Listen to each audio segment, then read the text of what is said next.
primero a través del derecho de agua, porque yo me había especializado en derecho de agua, y don Godofredo Stutzi me dijo que si yo podía defender primero el caso del lago Chungará, que tenía que ver con agua porque era un lago. La causa del lago Chungará, bueno, una causa muy emblemática por un montón de cosas. Fue su primera causa ambiental, pero además fue el primer recurso de protección ambiental ganado en una época muy difícil. Claro. ¿Cómo fue esa historia? ¿Cómo llegó usted, la gente de allá? Bueno, en realidad llegaron ellos, los que estaban a cargo de la defensa del medio ambiente, y pensaron, según ellos, que el movimiento social iba a frenar al gobierno militar, lo cual era una utopía y una falta de conocimiento de los militares. Bueno, entonces yo le dije que no, que había que presentar un recurso de protección. Me miraron como loco. Me acuerdo que uno me dijo, pero si nunca se ha ganado un recurso de protección, claro, porque no lo habían intentado. Y entonces me dijo, jamás va a ganarse un recurso de protección sobre esta base. Perfecto. Y se fueron. Le fue como el forro, le pasaron re mal. Intentando pararlo con movimientos sociales. Los movimientos sociales, claro, porque estaba en ese momento la revista El Domingo en Mercurio era muy importante y los apoyaba.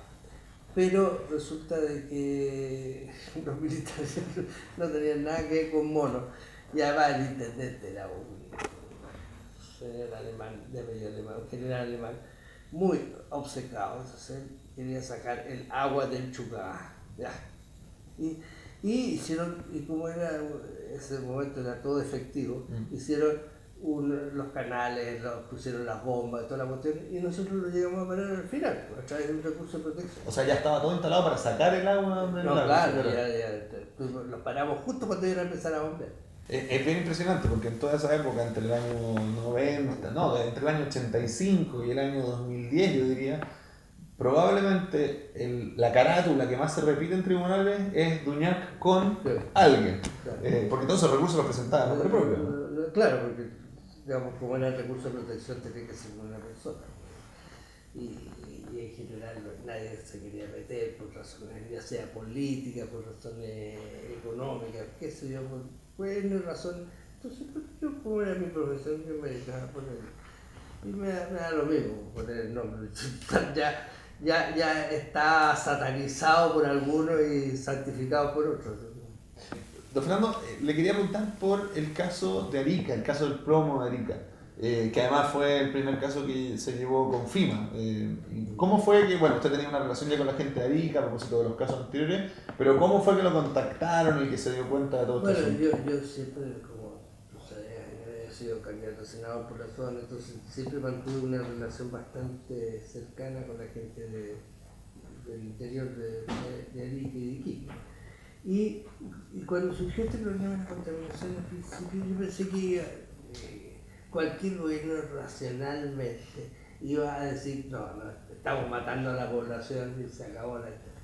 Pero resulta de que en vez de decir eso, dijeron, no, están equivocados, no es cierto, no hay contaminación, no existe contaminación. Esto es porque las casas del Serviu se habían construido arriba de un depósito de relava. Mira, la historia de eso es una serie de desaciertos que se van perpetuando en el tiempo y que tienen culpa todos los gobiernos de la época. Porque primero se autorizó la introducción de 20.000 toneladas de plomo, de relave. Luego, se hizo esa importación y quedaron botadas a la intemperie. Entonces consiguieron que el gobierno de Chile le arrendara un sitio y donde la llevaron. Y la llevaron ahí, pero la dejaron a la intemperie. Y con una zona de viento que llevaba para Arica, etc. Bueno, luego de eso, el comité de la gente sin casa fueron a pedirle al presidente Erwin que les diera vivienda. El presidente Erwin llamó al subsecretario de la vivienda, o al seremi de la vivienda, y le dijo, usted me soluciona este problema rápido. Y el tipo empezó a buscar dónde había sitio y no encontró nada mejor que el único sitio que encontró, según él, era este sitio que está que era una especie de herradura, que tenía al medio este cerro de desechos tóxicos. Y ahí es donde esta gente empezaba O sea, aplanaron y pusieron claro, las viviendas pero sociales. construyeron como quien construye alrededor de un cerro, de una playa, una parte bonita, así. A los 2 o 3 años empezaron las niñas con vómito, las mujeres a abortar, fue todo un problema tremendo. Y una ONG, que no me acuerdo en este momento, que mandó a hacer un estudio de toxicidad y se descubrió que esa cuestión era veneno al aire libre. El Bueno, Cedeus, creo que era, ¿no? y en definitiva ahí sacaron, con los datos que ellos dieron, más los datos que nosotros conseguimos, etcétera, que pudimos conseguir, porque además el gobierno de Chile tomó una actitud muy torpe, porque en vez de proteger a las víctimas, protegió a los victimarios, porque el mismo gobierno era el victimario. Y el Consejo de Defensa del Estado, hasta el último día en el alegato en la Corte Suprema, dijo que no existía la contaminación. Bueno, y en esa época entonces, ahí sí ya se conocían con José Ignacio, con Francisco, con Rodrigo, y fundan FIMA. La FIMA se creó y creo que se mantenió hasta el día de hoy así, como una herramienta al servicio de las otras ONG que son activistas, porque nosotros no somos una organización activista, somos una organización especializada en litigación ambiental y en derecho ambiental. Entonces, pero como todos los grandes casos terminan en los tribunales, en definitiva, nosotros fuimos cada vez más importantes dentro de este problema de la defensa del medio ambiente. Pero empezamos a judicializar empezamos a judicializar el asunto, pero ni siquiera lo judicializamos nosotros, sino que se judicializaban solo, porque bastaba con que la Junta de Vecinos, frente a que nadie le hacía caso, recurrían al recurso de protección, y como yo tenía digamos, el saber hacer, el saber ¿no? De esto, entonces en definitiva me llamaron. Claro, claro. En esos años, después del caso Arica, en los primeros años de los 2000, hubo un par de casos muy importantes, finales de los 90, principios de los 2000, el caso Trillium, el caso Cascada, el caso Alumisa. ¿Qué recuerda? ¿Cuál es el cambio que existe en la manera de tratar los casos ambientales desde los primeros recursos de protección que usted tuvo que poner allá, esto donde existía algún nivel de institucionalidad ambiental? Curiosamente, a pesar de que había habido y se había desarrollado una institucionalidad ambiental, todo esto estaba muy politizado. Entonces, los gobiernos sentían, el gobierno que fuere, ¿no? Aunque lo hubiera hecho el gobierno de Pinochet, el gobierno de Elwin o el gobierno de Frey o el que fuera, se sentían en la obligación de conservar esto. Y entonces el gobierno, en vez de ayudar a solucionar el problema ambiental, nos ponían la prueba y negaban la existencia del problema. Y eso ya En el año 2006 ustedes le dieron el Premio Nacional de Medio Ambiente. ¿Cómo fue esa experiencia? Imagino que después de todos estos años de pelea en suelos áridos con gente que lo trataba de porque sí o porque no mal, debe haber sido muy lindo tener ese reconocimiento. Sí, claro. Mira, fue de hecho una cosa bien increíble, porque fue durante el gobierno de Frey que no me quería para nada. Pero en definitiva, claro, fue un reconocimiento. Y fíjate, es curioso. Yo mismo me olvido de que soy portador de ese premio. Pero lo tendrá puesto en alguna parte de su casa. No, sí, porque nunca me dieron nada. O sea, el honor, nada. Claro, lo único que me dieron fue, me mandaron una copia del decreto que me nombraban Premio Nacional del Medio Ambiente. Y nada más, no me dieron ni un Gelman. Me dieron un libro que ni para qué nada, porque era un libro en blanco. ¿Ah?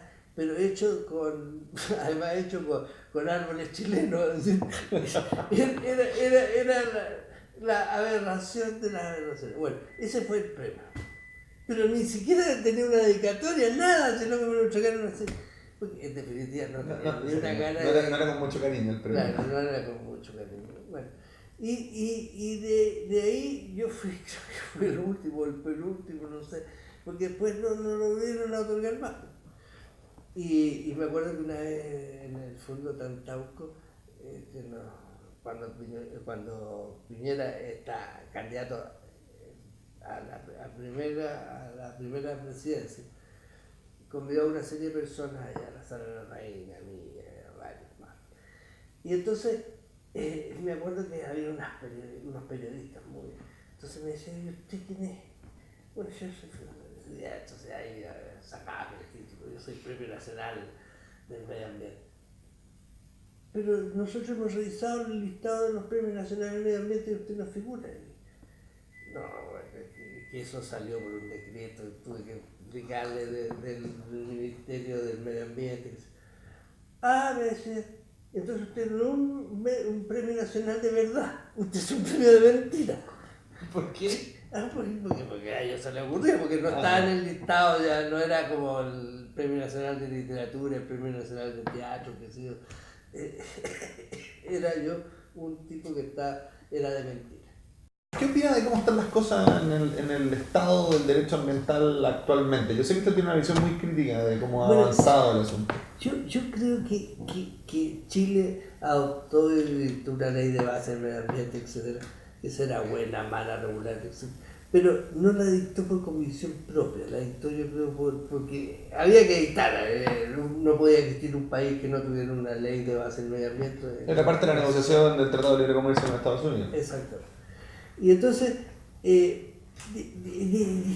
por ejemplo, si tú te fijas la ley indígena, que podrá tener muchas críticas, pero que surgió de adentro, esta otra salió como impuesta de afuera. Y siempre los gobiernos, además todos los gobiernos han girado contra la cuenta corriente del medio ambiente. Entonces, mira, si tú quieres asustar a un gobierno, no le hables de terrorismo, no le hables de guerra, no le hables de nada, habla de cesantía. Eso ya es lo peor.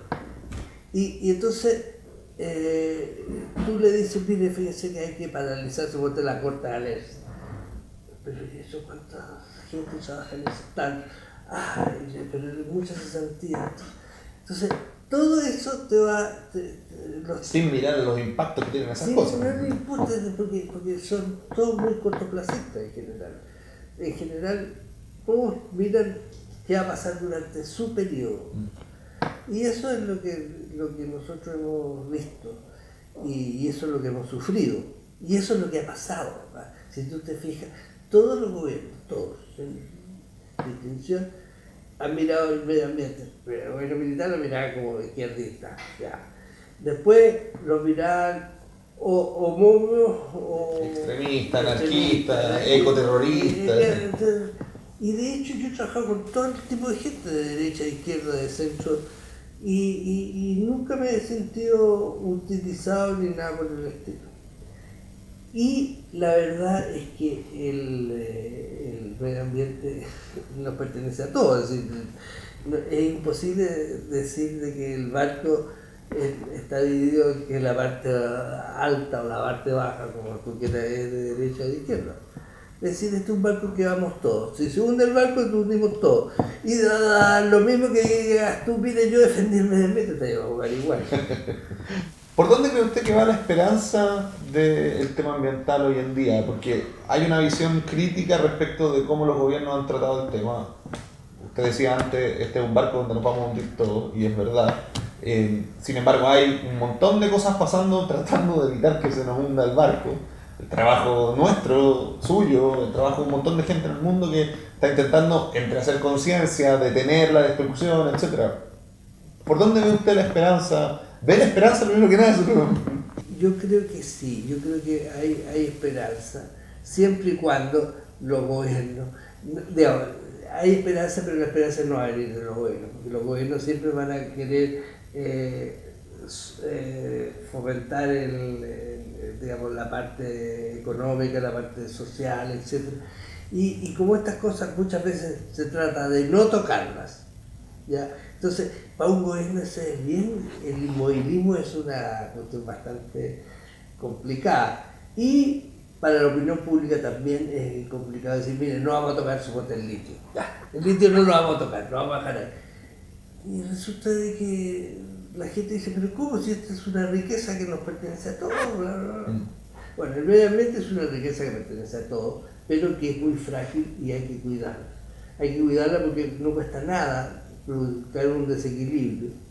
Y ese desequilibrio en definitiva va a repercutir en, digamos, a lo más probable es que los autores, y eso es la ironía del desequilibrio, nunca sufren los efectos del desequilibrio. La esperanza está en la gente, entonces en la movilización, en la posibilidad que tenemos de... Bueno, yo creo que la ciencia ha aportado mucho, porque hoy día, antes decíamos, se acabó el caracol, tú has visto un caracol, no, ya. Claro, Sí. sin conocimiento O sea, científico. o si no, que sacaban las moscas, fantástico, estupendo, que sacaban las arañas, que sacaban todo. Y así la gente iba restringiendo su relación con el medio ambiente a 3 o 4 parámetros, ¿no? Que son los caballitos, las ovejas, las vacas. Y en definitiva nada más. Hoy día no, hoy día se sabe que el medio ambiente es una cuestión compleja, que está en íntima interacción muchos elementos que nos pueden ser simpáticos como elementos que no nos son simpáticos, pero son esenciales de hecho el desarrollo del equilibrio ecológico. Le quería hacer una última pregunta que tiene que ver con precisamente el aniversario de 20 años de FIMA, que se cumple en este año. ¿Qué destacaría usted de su trabajo, no de su trabajo en la organización, sino que de la organización en sí misma, de la relación que ha tenido la organización con otros? Yo creo que FIMA ha sido un aporte real a la defensa del medio ambiente, en el sentido que ha puesto todo un expertise a disposición de los distintos movimientos ambientales, que son como las órdenes religiosas, que cada uno toma una fase del problema o de la ideología y la desarrolla. Bueno, aquí FIMA, que es absolutamente apolítica y absolutamente aséptica, y que, digamos, todos podemos tener opiniones políticas personales, pero la institución como conjunto no tiene ninguna ideología, o no debería tener ninguna ideología.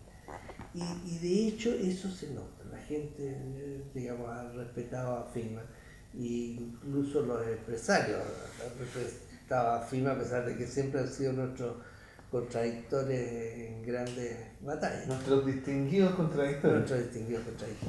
Pero como te digo, a veces, bueno, los que son enemigos tuyos ayer van a ser tus aliados mañana. Es decir, el mundo es bastante más rico y más complejo que para quedarse en una cosa así. Bueno, pero la misión de FIMA yo creo que ha sido defender a los que no tenían voz. Y eso, digamos, darle una voz a los que no tenían voz y defenderlos a ellos a través de las organizaciones, digamos, ambientalistas, que son, digamos, más de choque, pero que no son especializadas en materia de derecho. Creo que ahora ha evolucionado bastante bien porque ha pasado de ser solamente o ser conocida como litigante, ha pasado a desarrollar ideas propias a través de la revista de FIMA, qué sé yo, y ha influido enormemente en parte de la jurisprudencia actual. Gran parte de la jurisprudencia actual surge o de casos en los cuales FIMA ha participado o en los casos en los cuales FIMA ha fijado la doctrina y que lo ha tomado después la Corte Suprema. Así es. Bueno, don Fernando, muchas gracias, no solo por la entrevista, obviamente, lo de menos la entrevista, gracias por haberse dado todo este trabajo, todos estos años, los costos personales que se han tenido de defender al medio ambiente contra todos y contra todo, porque ha sido un largo viaje contra muchos gobiernos, mucha gente, y aquí estamos, 20 años después con FIMA, pero más años todavía de su lucha personal. Así que usted es una inspiración para muchos abogados. Gracias, yo diría que gracias a la gente que hoy día lleva FIMA, porque el movimiento ambiental además es un movimiento de juventud, por lo tanto viejos pellejos como yo ya vamos quedando atrás. Entonces se necesita también sabias nuevas, pensamientos nuevos, opciones nuevas, visiones nuevas.